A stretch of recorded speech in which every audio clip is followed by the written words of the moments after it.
जय हिंद दोस्तों, आपका स्वागत है हमारे YouTube चैनल ग्लांस एकेडमी पर। आज के इस वीडियो में डिस्कशन करेंगे social science, UP TET, C TET, Rajasthan TET के लिए कुछ इंपॉर्टेंट MCQs जो आपके एग्ज़ाम्स के लिए महत्वपूर्ण होंगे। तो चलिए शुरू करते हैं आज के पहले क्वेश्चन से। हम यहाँ पर सूची दिया हुआ संसाधनों की और उनसे संबंधित क्षेत्र कि जहाँ पर वो पाए जाते हैं। तो आइए हम इसका मिलान करते हैं। लौह अयस्क की अगर हम बात करते हैं तो लौह अयस्क जो सबसे अधिक पाया जाता है वो कहाँ पाया जाएगा? बाबा बुदन की पहाड़ियों पर। और ये जो बाबा बुदन की पहाड़ी है वो कहाँ पर मिलेगी आपको? कर्नाटक राज्य में मिलेगी। दूसरा आपसे पूछा जा रहा है हीरा, तो हीरा आपको मिलेगा पन्ना जिला में, और पन्ना किस राज्य में आता है? तो मध्य प्रदेश में आता है। तीसरा है आपका कोयला, कोयला आपका झरिया में मिलेगा सबसे अधिक, और ये कहाँ पर है? झारखंड में है। और अगर हम बात करें भूतापीय ऊर्जा, तो भूतापीय ऊर्जा आपको पूगा घाटी में मिलेगी। कहाँ पर? पूगा घाटी में। तो चलिए अगले प्रश्न की ओर चलते हैं। क्वेश्चन नंबर 94 है आपका, कौन सा युग्म इसमें सुमेलित नहीं है? क्या पूछ रहा है? कौन सा युग्म इसमें सुमेलित नहीं है? तो इस चीज़ पे ध्यान दीजिएगा। देखिए पूछा जा रहा है यहाँ पे झरिया, अभी हमने पढ़ा झरिया कहाँ पर है? झारखंड में, जो कि कोयला के लिए फेमस है। सही है। बैलाडिला की जो खाने हैं वो लौह अयस्क के लिए इम्पॉर्टेंट है। छत्तीसगढ़ में बैलाडिला की खाने पाई जाती हैं। लेकिन कोरापुट की अगर हम बात करेंगे तो कोरापुट मैग्नीज नहीं बल्कि बॉक्साइट के लिए इम्पॉर्टेंट है। किसके लिए है इम्पॉर्टेंट? बॉक्साइट के लिए। और बॉम्बे हाई, जो कि आपके बॉम्बे हाई जो है कि मुंबई के पास है, जो कि पेट्रोलियम के लिए सबसे अधिक इम्पॉर्टेंट है। तो सी ऑप्शन यहाँ पे सही माना जाएगा, क्योंकि कोरापुट मैग्नीज के लिए नहीं बल्कि बॉक्साइट के लिए महत्वपूर्ण है। क्वेश्चन नंबर नेक्स्ट देखते हैं। यहाँ पर पूछ रहा है निम्नलिखित में से कोयला क्षेत्रों में कौन दामोदर घाटी में अवस्थित है? यानी कि दामोदर नदी की जो घाटी है, यानी कि जो वो रेंज है, उस रेंज में कौन से ऐसे क्षेत्र हैं जहाँ से कोयला इंपॉर्टेंट रूप से निकाला जाता है? तो देखिए इसका जो सही जवाब होगा, अगर हम कूट में देख लेते हैं तो देखिए झरिया आपको मिल जाएगा और रानीगंज मिल जाएगा। ये दोनों ही दामोदर घाटी की रेंज में पाए जाते हैं, जहाँ से हमें क्या मिलेगा? सबसे अधिक कोयला मिलेगा। और जबकि अगर हम बात करें सिंगरौली और सुहागपुर, ये दोनों ही दामोदर घाटी में नहीं आते हैं। क्वेश्चन नंबर नेक्स्ट देखते हैं हम 96। क्या कह रहा है नेक्स्ट क्वेश्चन हमारा? आपसे पूछ रहा है निम्नलिखित में से कौन सी विशेषता सघन कृषि के लिए सर्वाधिक उपयुक्त होती है? सघन कृषि के लिए तो सही जवाब हो जाएगा इसका सी ऑप्शन, उच्च उत्पादक दर। अगर हाई प्रोडक्शन रेट है तो सघन कृषि का सबसे महत्वपूर्ण फायदा मिलता है ये। अगर हाई प्रोडक्शन रेट नहीं है तो सघन कृषि करने का कोई मतलब नहीं निकलेगा। केवल हम आउटपुट ज़्यादा वेस्ट करेंगे लेकिन इनपुट बहुत ज़्यादा नहीं मिलेगा। और जैसे कि अगर हम बात करें सघन कृषि में कौन सी फसल सबसे इंपॉर्टेंट हो जाती है, तो चावल की कृषि जो है कि सबसे महत्वपूर्ण होती है।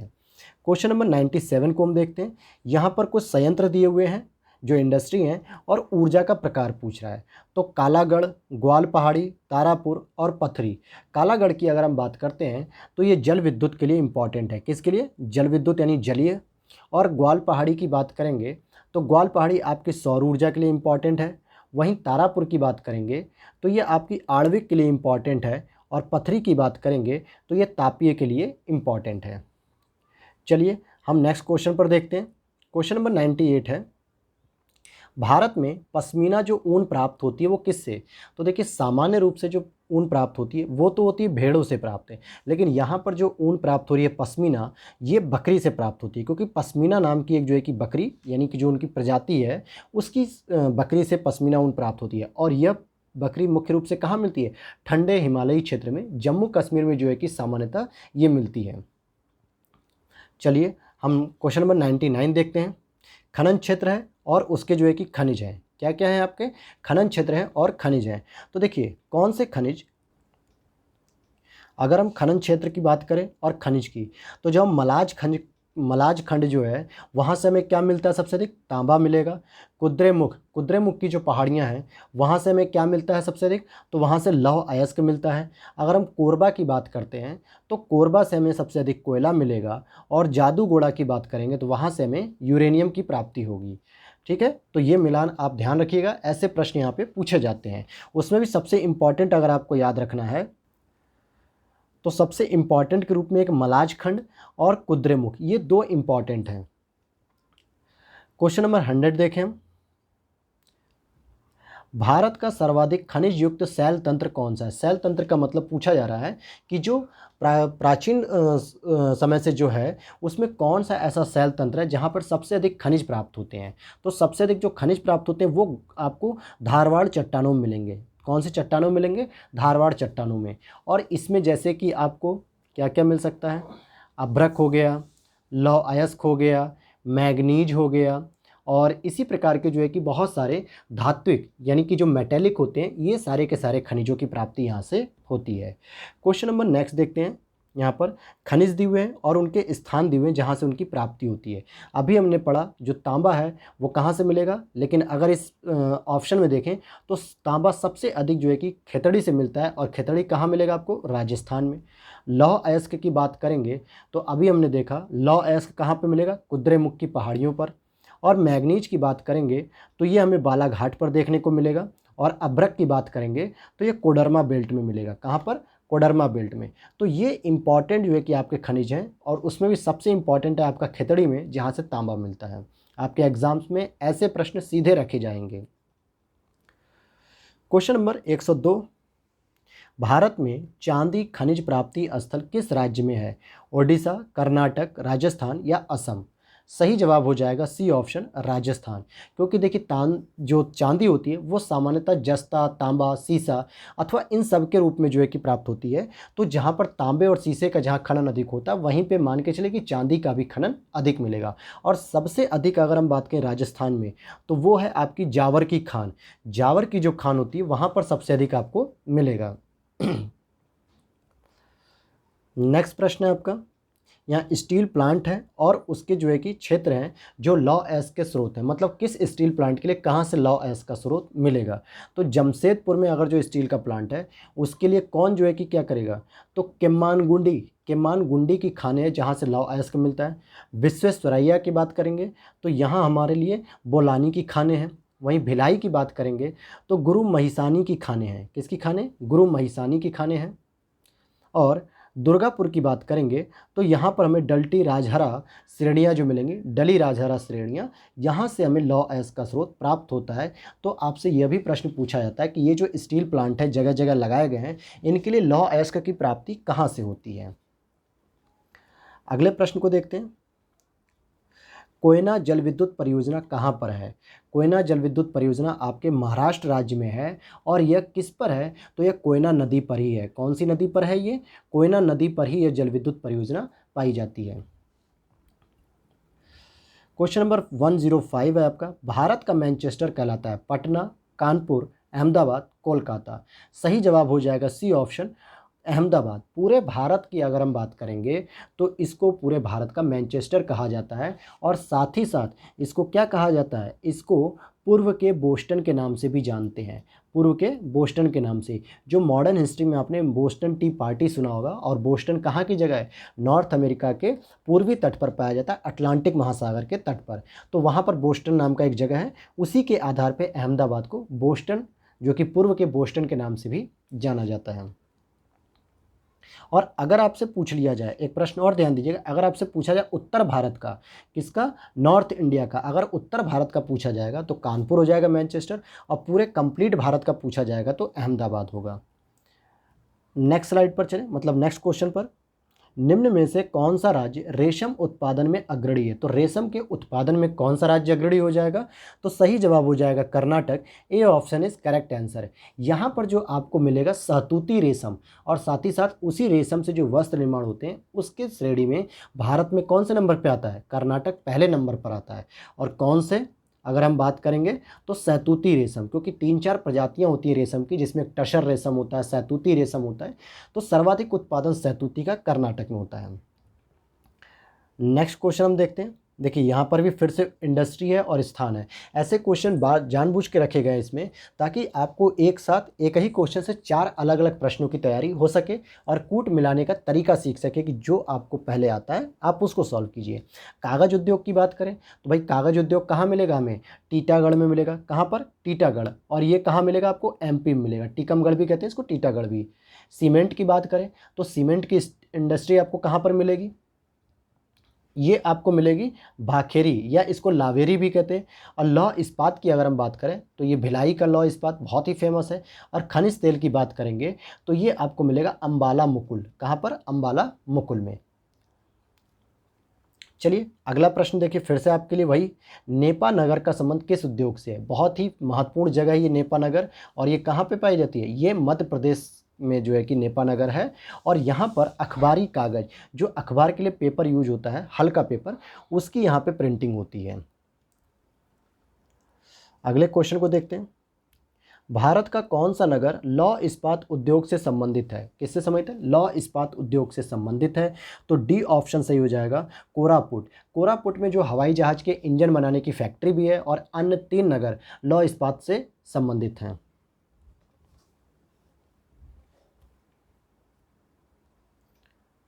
अगला प्रश्न है आपका क्वेश्चन नंबर 110। कौन सा राज्य थोरियम का सबसे बड़ा उत्पादक है? थोरियम का पूछा जा रहा है। तो केरल। केरल जो है कि सबसे इम्पॉर्टेंट थोरियम का, और इवन कि भारत विश्व में सर्वाधिक थोरियम उत्पादक देश है पूरे विश्व में। और यह कैसे प्राप्त होता है? तो ये एक रेत से प्राप्त होता है। और उस रेत को हम क्या कहते हैं? मोनोजाइट कहते हैं। क्या कहते हैं हम उसको? मोनोजाइट रेत होती है, जहाँ से हमें थोरियम की प्राप्ति होती है। और सामान्यतः यह केरल के तटवर्ती क्षेत्रों से मिलता है। और पूरे विश्व में भारत क्या है? थोरियम का सबसे बड़ा उत्पादक देश है। अगला प्रश्न है आपका, निम्न में से भारत का कौन सा सबसे बड़ा भाषाई समूह है? यानी कि सबसे बड़ा भाषाई समूह है। चीनी तिब्बत, इंडो यूरोपियन, ऑस्ट्रिक या द्रविडियन। तो कौन सा समूह ऐसा है जो भारत में सबसे अधिक भाषाओं को बोलता है? तो वो होता है आपका इंडो यूरोपियन। और इंडो यूरोपियन जो है कि भारत का सबसे बड़ा भाषाई समूह है। इसके 2 अपने उप परिवार हैं, एक इंडो आर्य और द्रविड़। और अगर हम भारत में कुल भाषा परिवार की बात करेंगे तो यही चारों जो है कि भाषा परिवार है हमारे भारत में। अगले प्रश्न को हम देखते हैं। जनसंख्या घनत्व के आधार पर जो है कि देखिए, सबसे अधिक जो जनसंख्या घनत्व है वो बिहार का है। तो आप देख लीजिए सबसे अधिक नंबर किसका है? 1106 है। तो ये बिहार का हो गया। पंजाब की बात करेंगे तो सबसे कम है, 550 हो गया। उत्तर प्रदेश को आपने पढ़ा होगा करंट या उत्तर प्रदेश स्पेशल में, 829। और पश्चिम बंगाल का 1029 है। तो ये जनसंख्या घनत्व अगर पूरे भारत में बात करेगा तो सबसे अधिक जनसंख्या घनत्व आपका किसका हो जाएगा? बिहार का हो जाएगा, जिसमें 1106। और पूरे विश्व में अगर पूछा जाए तो पूरे विश्व में भी आप जवाब देंगे बांग्लादेश, जिसका जनसंख्या घनत्व सबसे अधिक है। अगला प्रश्न है आपका, भारत में 10 लाखी नगरों की सर्वाधिक संख्या वाला राज्य कौन सा है? यानी ऐसा कौन सा राज्य है जिसके यहाँ सबसे अधिक नगर ऐसे हैं जिसमें 10 लाख से अधिक जनसंख्या निवास करती है? तो वो आपका हो जाएगा डी ऑप्शन, अपना उत्तर प्रदेश। उत्तर प्रदेश में ऐसे 7 जिले हैं जहाँ पे 10 लाख से अधिक जनसंख्या निवास करती है। अगर हम बात करें सबसे एक से तो गाजियाबाद हो गया, फिर उसके बाद आपका मेरठ हो गया, फिर कानपुर हो गया, फिर आपका लखनऊ, फिर उसके बाद प्रयागराज और वाराणसी, और लास्ट में आगरा। तो ये 7 जो है कि ज़िले ऐसे हैं यूपी में जहाँ पे 10 लाख से अधिक जनसंख्या पाई जाती है। तो इस मामले में उत्तर प्रदेश सबसे अग्रणी राज्य हो गया। अगला प्रश्न है आपका 114 नंबर पे। हम देखते हैं आदिम जनजाति और यह किस राज्यों में निवास करती हैं? आगामी, अगर हम आगामी की बात करेंगे तो ये नागालैंड की महत्वपूर्ण जनजाति है। टोडा की बात करेंगे तो ये नीलगिरी की पहाड़ियों पर निवास करती है, और वो भी कहाँ पर? तमिलनाडु में स्पेशली। मोपला की बात करेंगे तो आपने मोपला विद्रोह पढ़ा होगा मॉडर्न हिस्ट्री में, तो ये केरल में है। और खासी की बात करेंगे, गारो, खासी, जयंतिया, ये तीनों ही जनजातियाँ मेघालय में पाई जाती हैं। चलिए हम नेक्स्ट प्रश्न की ओर चलते हैं। भारत में तेजी से जनसंख्या वृद्धि का मुख्य कारण क्या है? तेजी से क्यों भारत में जनसंख्या की वृद्धि हो रही है? क्योंकि मृत्यु दर में तेजी से गिरावट हो रही है। ध्यान दीजिएगा, जनसंख्या वृद्धि का एक मुख्य कारण क्या है? कि मृत्यु दर में बहुत तेजी से जो है कि गिरावट हो रही है। और नेक्स्ट क्वेश्चन है आपका, पूछा जा रहा है यहाँ पे साक्षरता को ध्यान में रखें। भारत में सर्वाधिक साक्षर राज्यों का घटता क्रम, यानी सबसे अधिक जो साक्षर है, फिर उससे कम, फिर उससे कम। तो देखिए केरल जो है कि पूरे भारत में सबसे अधिक है। तो ये 2 ऑप्शन आपके दिखते हैं। और अगर हम बात करें अगले ऑप्शन के लिए तो केरल के बाद आपका आएगा मिजोरम। मिजोरम हो गया, फिर उसके बाद आपका गोवा आ जाएगा, और गोवा के बाद आपका आ जाएगा त्रिपुरा, और फिर हिमाचल प्रदेश। तो मतलब महाराष्ट्र और हिमाचल प्रदेश। तो आपका A option is correct answer हो जाएगा। क्या हो जाएगा? ये आंसर करेक्ट हो जाएगा। तो हिमाचल प्रदेश 5वें नंबर पर आएगा।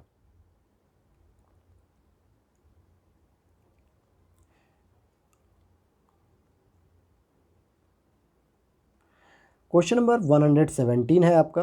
क्या पूछा जा रहा है कि राज्य और जनसांख्यिकी विशेषता वहाँ पर है। हरियाणा की क्या विशेषता है? अगर हम बात करें हरियाणा की, तो यहाँ पर न्यूनतम बाल लिंगानुपात है, पूरी तरीके से न्यूनतम लिंगानुपात है, लेकिन बालक का पूछ रहा है तो उसका भी।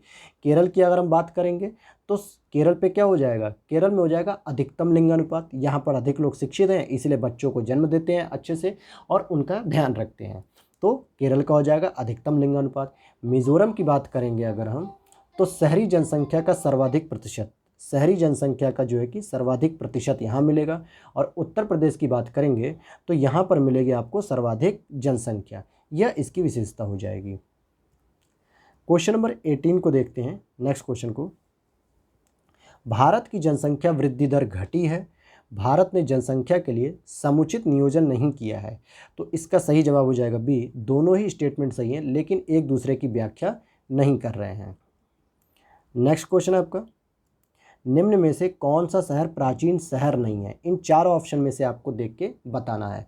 तो ए ऑप्शन जो है कि हैदराबाद प्राचीन शहर नहीं है। हालांकि यह आंध्र प्रदेश का प्रमुख शहर हो सकता है, लेकिन अन्य सभी प्राचीन शहर हैं। जैसे पटना को पाटलिपुत्र के रूप में आप मौर्य साम्राज्य में पढ़ते थे, उज्जैन भी उसी समय आप पढ़ते थे, और कन्नौज हर्षवर्धन के समय थानेश्वर जो राजधानी थी, कन्नौज के लिए त्रिपक्षीय संघर्ष हुआ। तो ये तीनों तो आपके प्राचीन शहर हैं, लेकिन हैदराबाद का ऐसा कोई प्राचीन समय में जिक्र नहीं होता है। क्वेश्चन नंबर 120 है, भारतीय नगरों की एक सामान्य विशेषता क्या देखने को हमें मिलती है? तो भारतीय नगरों में मिलता है निम्न लिंगानुपात। क्या मिलता है? निम्न लिंगानुपात, यानी कि पुरुष जो है कि अधिक होते हैं और महिलाएं कम होती हैं। तो बी वाला जो है कि ऑप्शन यहाँ पे माना जाएगा। अगला प्रश्न है, भारतीय रेलवे नेटवर्क जो है दुनिया में कौन से नंबर पे आता है? तो अगर हम बात करेंगे भारतीय रेलवे की, तो चौथा सबसे बड़ा रेलवे नेटवर्क है, चौथा सबसे बड़ा रेलवे नेटवर्क है। और अगर हम बात करेंगे पूरी दुनिया में सीरीज़ लगाने पे, तो सबसे पहले आता है यूएसए का नंबर, दूसरे नंबर पे आता है आपका चीन, और तीसरे नंबर पर आता है आपका रसिया का, और उसके बाद आपका चौथे नंबर पे इंडिया का आता है भारतीय रेलवे का नेटवर्क, जो पूरी दुनिया में चौथे नंबर पे विस्तारित है। अगला प्रश्न है आपका, राष्ट्रीय जलमार्ग संख्या 2 यानी कि नेशनल वाटरवेज नंबर 2, जैसे नेशनल हाईवे होते हैं रोड के लिए, वैसे ही नेशनल वाटरवेज है, जो किसके बीच फैला हुआ है? बहुत आसान प्रश्न है, ये सदिया से धुबरी के बीच फैला हुआ है। किससे? सदिया से धुबरी के बीच फैला हुआ है। और अगर हम बात करें इलाहाबाद हल्दिया किसके बीच में कौन सा है, तो हम कहेंगे नेशनल वाटरवेज फर्स्ट, यहाँ पर फर्स्ट नंबर का है। अगर हम बात करें कोल्लम से कोट्टायम या कोट्टापुरम की बात करेंगे, तो यहाँ पे NH3 है। और चलिए अगले प्रश्न को हम देखते हैं। हमारा अगला प्रश्न है, कोंकण रेलवे किस क्षेत्र से गुजरता है? कोंकण रेलवे जो है किस क्षेत्र से गुजरता है? तो सी ऑप्शन सही हो जाएगा, इस पश्चिमी घाट से गुजरता है। भाई कोंकण तट जो है कि आपको वहीं मिलेगा, तो पश्चिमी घाट से ही गुजरेगा। चलिए लास्ट प्रश्न है आपका इस सीरीज का, नहावा शेवा जो बंदरगाह है वो कहाँ पर स्थित आपको देखने को मिलेगा? तो नहावा शेवा आपको किसके नज़दीक मिलेगा? ये मिलेगा आपको मुंबई के पास, जो है कि एक नया बंदरगाह निर्मित किया जा रहा है, जो मुंबई के बंदरगाह के लोड को कम करेगा इससे।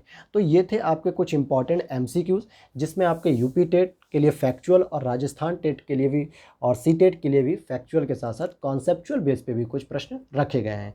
इसी प्रकार की सीरीज़ आप हमारे प्लेलिस्ट में जाके देख सकते हैं, और अपडेट्स के लिए चैनल को ज़रूर सब्सक्राइब करें। इसकी PDF के लिए टेलीग्राम चैनल ज्वाइन कीजिए, लिंक डिस्क्रिप्शन बॉक्स में दिया हुआ है। मिलते हैं तब तक नेक्स्ट वीडियो में। जय हिंद।